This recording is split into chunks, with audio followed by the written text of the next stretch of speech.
Okay, this recording is for the linear programming lesson that you're going to do in Unit 2.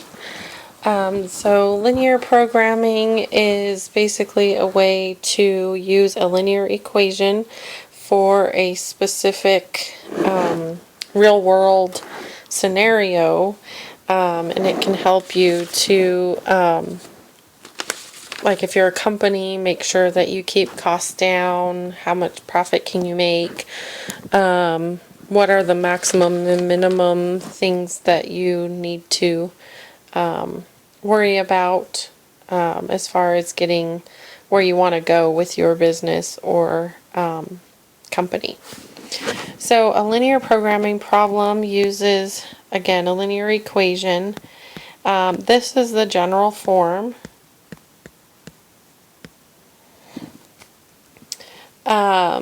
And so what happens is we have constraints that act upon what what our goal is. So if I have this type of equation, I'm going to have some inequalities that are going to be considered constraints on what I'm trying to do.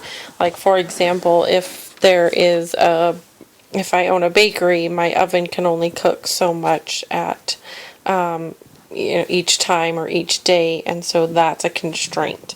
I only have so much money, that's a constraint.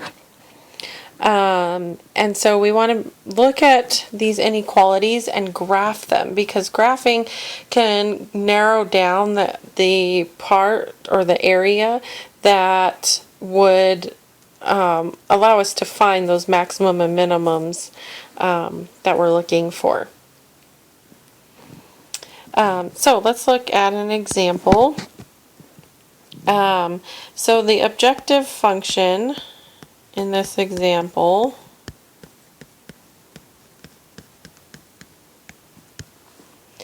is z equals 4x minus 3y.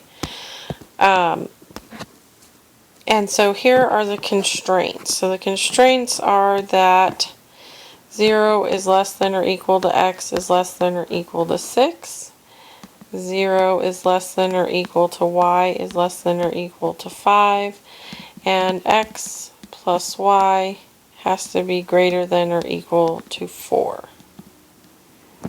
So these are all considered constraints. And so what we want to do is take these constraints and graph them on the same graph.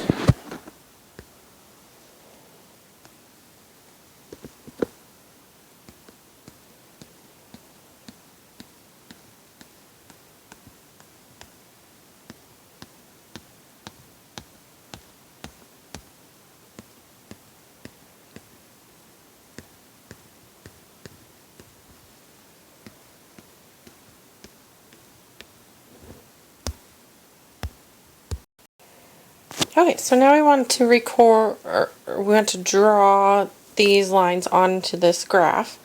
So with x being between 0 and 6, we know that we go out to the 6 on the x,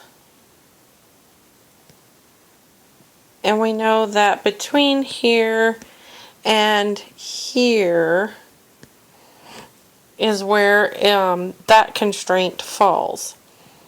Then we look at the y's, and the y's between 0 and 5. So we know that it has to be between here and here. So now we've kind of created a little box. So it's falling in there, except we have one more constraint, and we have the constraint x plus y is greater than or equal to 4. So we do have to graph that line. And remember, you can graph it by making making an XY chart and graphing those points. You can use slope-intercept form, whichever you prefer.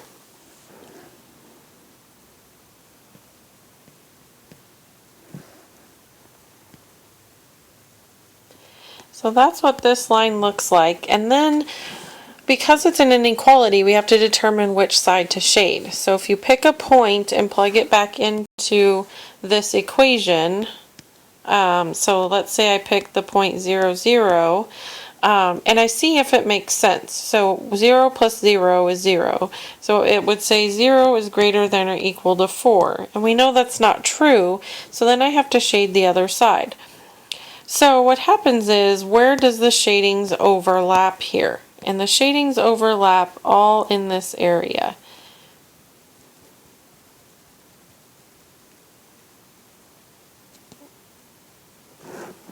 Okay. So what we want to do now is we need to figure out where the vertices are.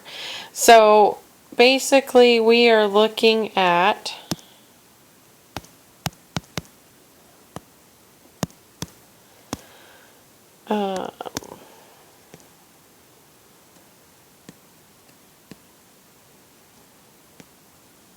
this area in here. And so we need to find the point that's right here, the point that's right there, the point that's right there, the point that's right there, and the point that's right there.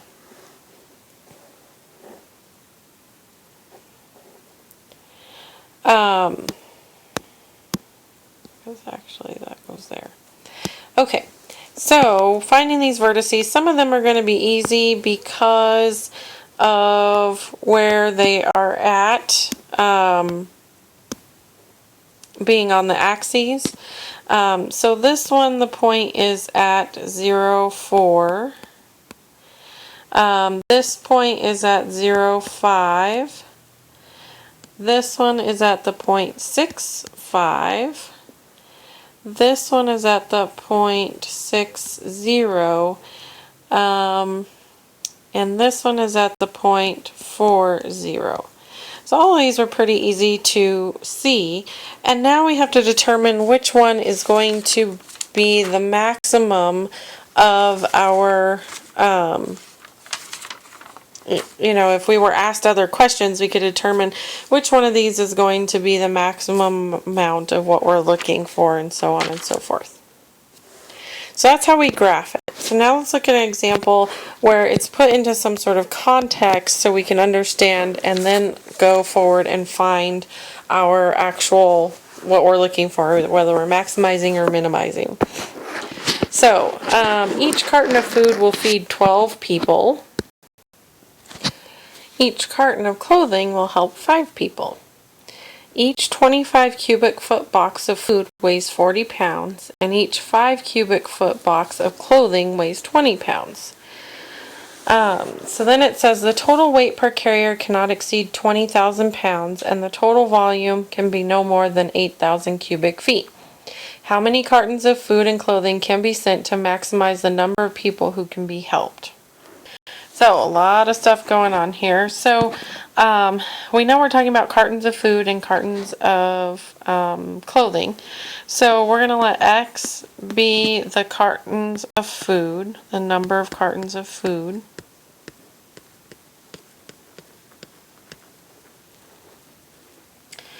And we're going to let Y be the number of cartons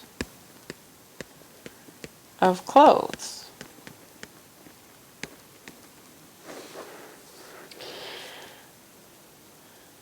Now, with that being said, the rest are going to be constraints. So we know that we can't have negative amounts of food and negative amounts of clothes. So we do know that X has to be greater than or equal to 0, and Y also has to be greater than or equal to 0. Then we need to look at these pieces that they've given us already. So it says so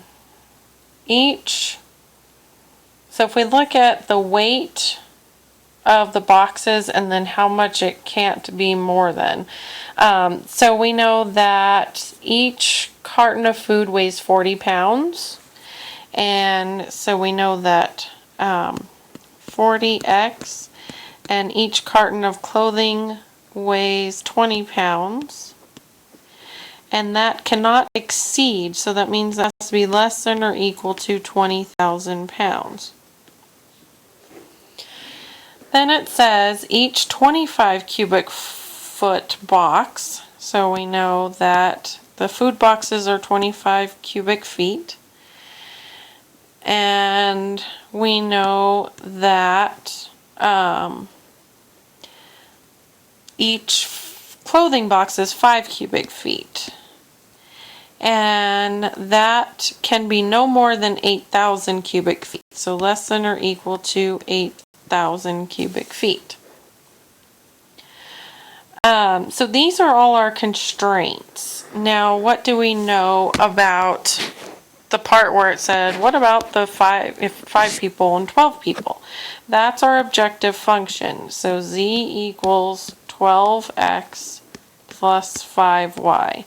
That means that's the total number of people we can help. And we want to maximize this number. So with these constraints, we want to graph them, and then we need to find our vertices.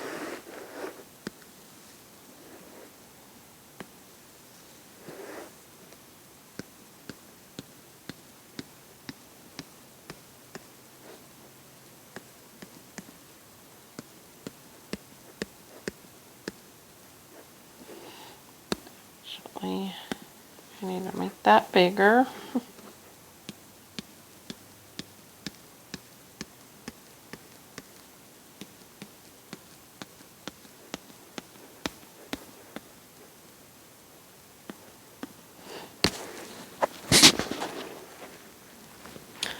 Okay, so graphing these again, however you wish to graph them. We do know that it's going to be in that first quadrant. The main ones that might be a little more difficult are these two. You're going to have to graph those using either your slope-intercept form or finding the intercepts, or just making table of values XY chart. So I'm going to go ahead and graph those.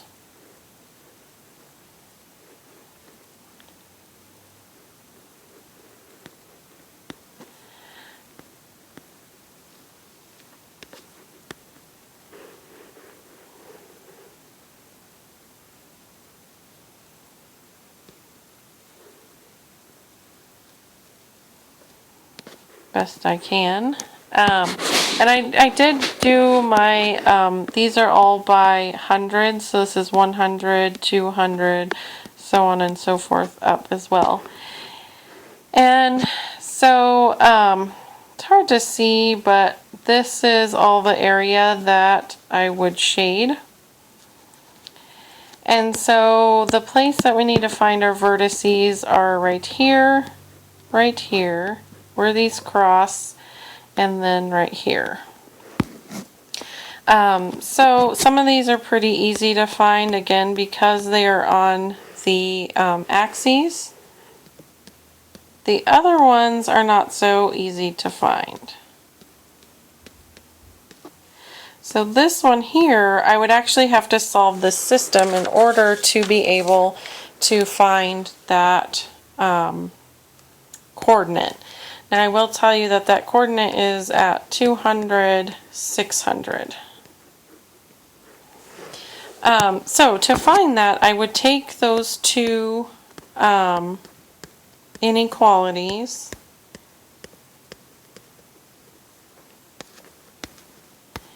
and to solve a system, remember, I could use substitution or I could use elimination. In this case, I used elimination. So I multiplied this bottom one by a -4. So then I keep the 20y plus 40x less than or equal to 20,000. And then the new one becomes -20y minus 100x less than or equal to -32,000. And then we add them together. So that's 0. This becomes -60x. And we kind of don't necessarily need to have these as inequalities at this point. We want to know where they are equal to. And we get over here -12,000. And then last but not least, we need to divide by -60. And so this is where we get the 200. And then once we get 200 for x, we need to plug it into one of these and figure out what y is, and we get 600. So now we want to find our maximums, and so we need to use our objective function to do that.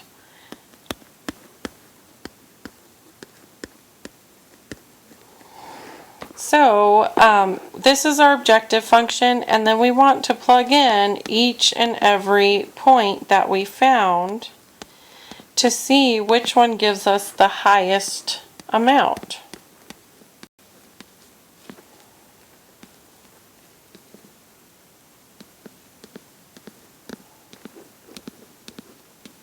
So remember, every point on here is x, y, and so we plug them in to see what we get. So this means that we are going to say 12 times 0 plus 5 times 0, see what that equals. This means we're going to do 12 times 320 plus 5 times 0, see what that gets. This one we're going to do 12 times 0 plus 1,000 times 5, I wrote that backwards. And then this one is 12 times 200 plus 5 times 600, and we see which one gets the highest number. And so this one, the first one obviously is 0. The second one, 5 times 0 is 0, so 320 times 12 gives us 3840. 12 times 0 is 0, so 1,000 times 5 is 5,000. 12 times 200 is 2,400. 5 times 600 is 3,000. So 3,000 plus 2,400 gives us 5,400. And then we notice that the 5,400 is the highest, and so this is the kind of magic numbers that would help us to maximize how many people we can reach out to. So if we sent 200 food boxes and 600 clothing boxes, that would help the most amount of people. So that's the end of this recording. Now you need to call, text, or Skype message me so I can ask you a couple questions and you can get credit for this assignment. Have a great day.